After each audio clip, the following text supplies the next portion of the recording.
Hi, I'm Neil with Receptive Skepticism Bremerton, and today we're going to talk about the power of prayer, which is one of those things that people hold on to when they're religious and they stop being religious and they say, well, even if everything else was fake, at least, when I was praying, I really got a good sense of what I was supposed to be doing and a real sense of power in my decisions.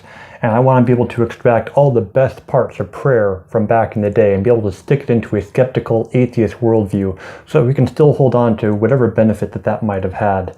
And just for the record, I want to be able to say that we're not going to be talking about any kind of miracles because there's never been a confirmed case of a miracle, so we can't really evaluate that properly.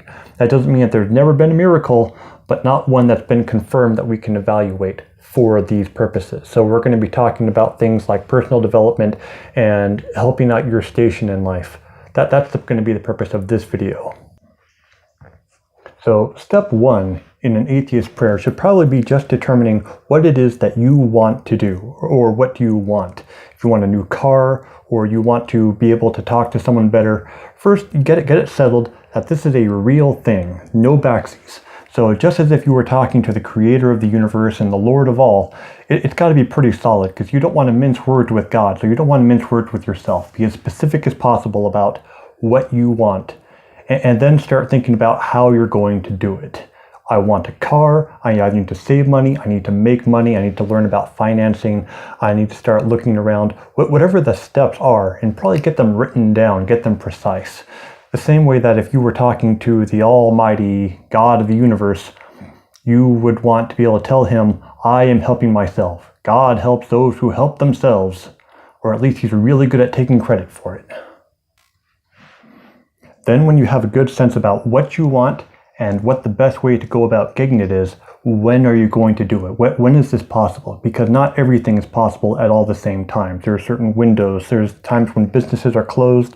There's times when you have to do work in your bedroom, but your spouse is sleeping there. There's times when your kid is running around.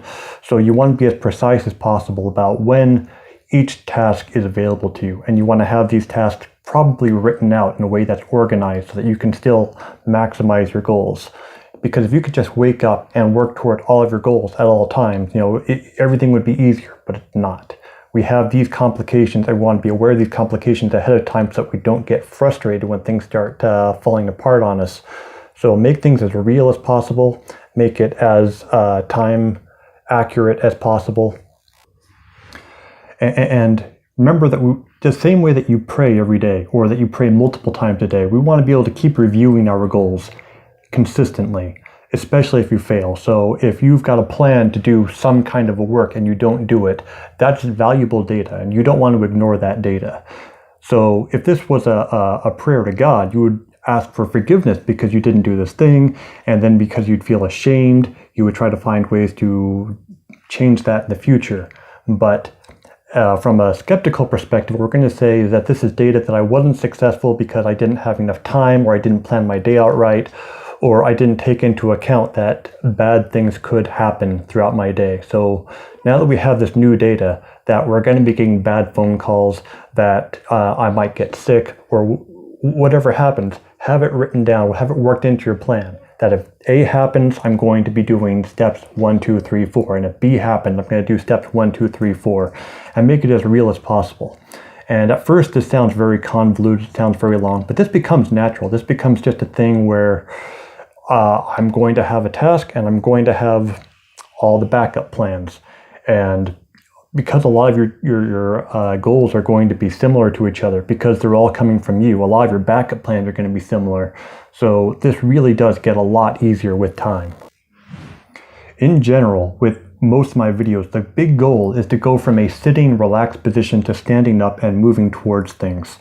And everything's going to be moving towards that end. So if it has to do with positive self-talk or just being organized, that whatever moves you towards that is going to be the helpful thing. Because I've never seen a fairy godmother in my life. I don't think they exist. I'm pretty sure that if you want anything to happen, it's not going to be from spell casting or from someone else coming in and making good things happen for you. I think you have to do them yourself. Now, if you are maybe a religious person who's watching this and you say, well, you just don't know the power of prayer. It's far more than what you're giving it credit for. I would challenge that too. I would say, go ahead and make 2 goals and pray one time to your deity, whether that be Allah, Jesus, or Flying Spaghetti Monster, Gilbert Gottfried. Pray to a deity and just see how well that goal works out for you. And then make another goal and do it my way, where you start working towards it with very specific goals and how you work on it, and really put out the effort in as specific a way as possible. Give them both a week. And I think that even if you're moving slowly and poorly, as long as you have a real focused attention towards your goals, that's the one that's going to be moving forwards. And the one where you pray to a deity and you hope that some magic comes down and makes things happen for you, that one's going to have at least less, because things happen when we make them happen. So I'm Neil with Receptive Skepticism Bremerton. If you want to meet me, you can check the link down in the fudda mudda buh. And rock on and feel good.